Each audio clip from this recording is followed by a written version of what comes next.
News pulse அன்பு இதயங்களுக்கு வணக்கம். பாகிஸ்தானுக்குள் நடந்து வரும் சம்பவங்கள் முக்கிய கவனத்தை ஈர்த்துள்ளது. குறிப்பாக இந்தியாவுக்கு எதிரான பயங்கரவாத நடவடிக்கைகளில் தொடர்புடையதாக கூறப்படும் பல முக்கிய நபர்கள் மர்ம நபர்களின் துப்பாக்கிச் சூட்டுக்கு பலியாகி வருகின்றனர். இவர்கள் அனைவரும் ஒரே மாதிரியான துப்பாக்கிச் சூட்டில் கொல்லப்பட்டு வருகின்றனர். லஷ்கர்-இ-தொய்பா, ஜெய்ஷ்-இ-முகமது போன்ற பயங்கரவாத அமைப்புகளுடன் தொடர்புடைய நபர்கள்தான் குறிவைத்து தாக்கப்படுகின்றனர். மேலும் காலிஸ்தான் மற்றும் பயங்கரவாத அமைப்புகளைச் சேர்ந்தவர்கள் டார்கெட் செய்யப்படுகிறார்கள். கடந்த ஏப்ரல் 16ஆம் தேதி லாகூரில் உள்ள செய்தி சேனல் அலுவலகத்திற்கு வெளியே துப்பாக்கிச்சூடு நடந்தது.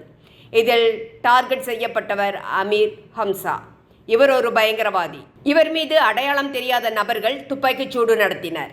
இவர் லஷ்கர்-இ-தொய்பா பயங்கரவாத அமைப்பின் துணை நிறுவனர். இவர் இறந்து விட்டார் என்ற தகவல்கள் வெளியாகின்றன. அதே சமயம் இவர் மிகவும் மோசமான நிலையில் உயிருக்கு போராடி கொண்டு இருக்கிறார் என்று பல்வேறு தகவல்கள் கூறுகின்றன.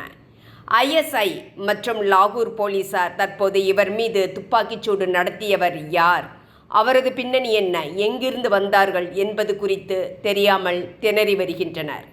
இவரை அமெரிக்க ஆதரவு பயங்கரவாதி என்று கூறப்படுவது உண்டு. பல்வேறு தாக்குதலில் தொடர்புடையவர். துப்பாக்கிச்சூடு நடந்தபோது அமீர் ஹம்சா காரில் சென்று கொண்டிருந்தார். முகமூடி அணிந்து இருசக்கர வாகனத்தில் வந்த இருவர் காரில் இருந்த அவர் மீது பலமுறை துப்பாக்கிச்சூடு நடத்திவிட்டு தப்பிச் சென்றனர். அதாவது பட்டப்பகலில் சிக்னலுக்காக லாகூரில் நின்று கொண்டிருந்த அமீர் ஹம்சா மீது துப்பாக்கிச்சூடு நடக்கிறது என்றால் லாகூரில் சட்டம் ஒழுங்கு எந்தளவுக்கு கேடுகட்டு இருக்க வேண்டும். இத்துடன் பயங்கரவாதிகள் எங்களது நாட்டில் இல்லை என்று இஸ்லாமாபாத் தலைமை கூறுகிறது. ஆனால் அமீர் ஹம்சா சுதந்திரமாக காரில் சென்றுள்ளார். இவருக்கு பயங்கரவாத அமைப்பின் தலைவர் ஹபீஸ் சயீதுடன் தொடர்பு இருக்கிறது. இவர்கள் இருவரும் இந்தியாவில் பல்வேறு தாக்குதல்களை நடத்தியவர்கள்.